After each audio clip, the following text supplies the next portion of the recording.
Can you believe what you have been seeing on CNN today, ladies and gentlemen? Can you believe it?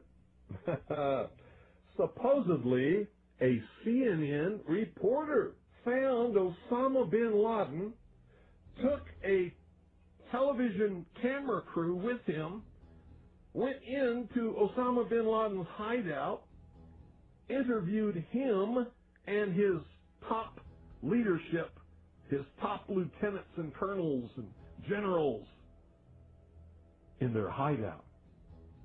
This is a CNN reporter with a camera crew. And he came out and told everybody, within 3 weeks, Osama bin Laden is going to attack the United States and Israel. Now, don't you think that's kind of strange, folks? You see, because the largest intelligence apparatus in the world, with the biggest budget in the history of the world, has been looking for Osama bin Laden for years and years and years, and can't find him. A reporter from CNN and his little camera crew got in to Osama bin Laden's secret hideout and conducted an interview. If you don't believe me, tune into CNN. They're probably running it right now as I'm speaking. And if you believe it, you are one of the stupidest jerks that ever lived on the face of this earth. And whatever is going to happen that they're going to blame on Osama bin Laden, don't you even believe it. When in hell are all you people going to wake up?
An examination of the building's steel beams and columns could have shown whether explosives had been used to slice them, but virtually all of the steel was removed before it could be properly investigated, then put on ships to Asia to be melted down.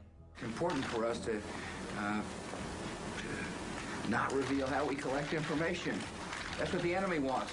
And you have no evidence that the government's behind 9/11, and I frankly think it's an awful thing to allege, considering it's not true, and you haven't proved that it is. It's totally implausible. Like, we would report that if that were true.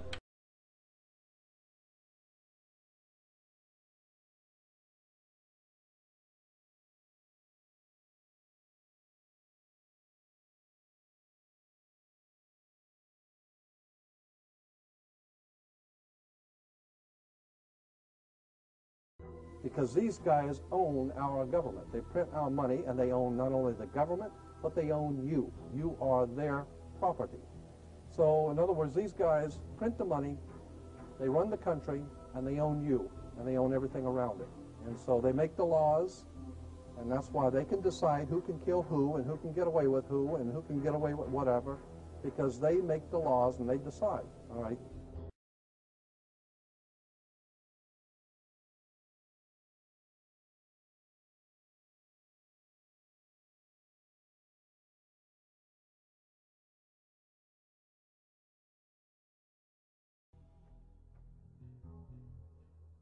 On that day, what did the president say to you? The president, in a very intimidating way, left us, me and my staff, with the clear indication that he wanted us to come back with the word that there was an Iraqi hand behind 9/11, because they had been planning to do something about Iraq from before the time they came into office. Did he ask about any other nations other than Iraq? No, not at all. It was Iraq, Saddam, find out, get back to me. And were his questions more about Iraq than about Al-Qaeda? Absolutely, absolutely. He didn't ask me about Al-Qaeda. And we said, but Iraq had nothing to do with this. And that didn't seem to make much difference.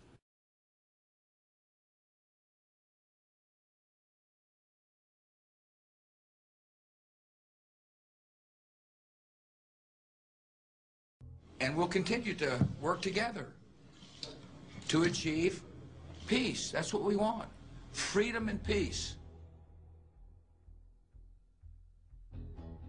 Look at the Council on Foreign Relations.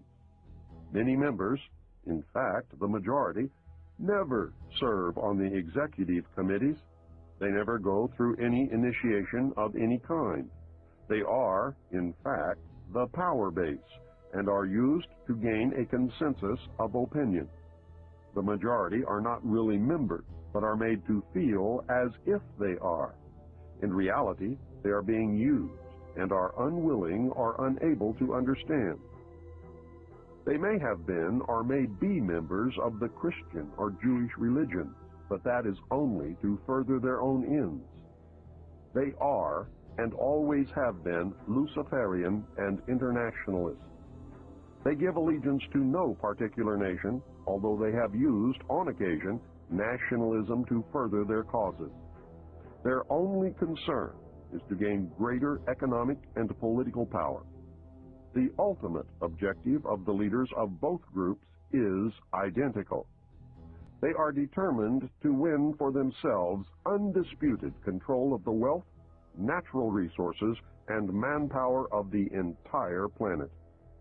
They intend to turn the world into their conception of a Luciferian totalitarian socialist. We have just learned one, but only one, of the great mysteries. The people who are running this country from behind the scenes do not care a thing about Americans or bloodshed anywhere. I think we're going to awaken one day to find out that we've all been too relaxed and entertained and watching television and being entertained with all the cares of life, never realizing what is going on in this country. والحضارة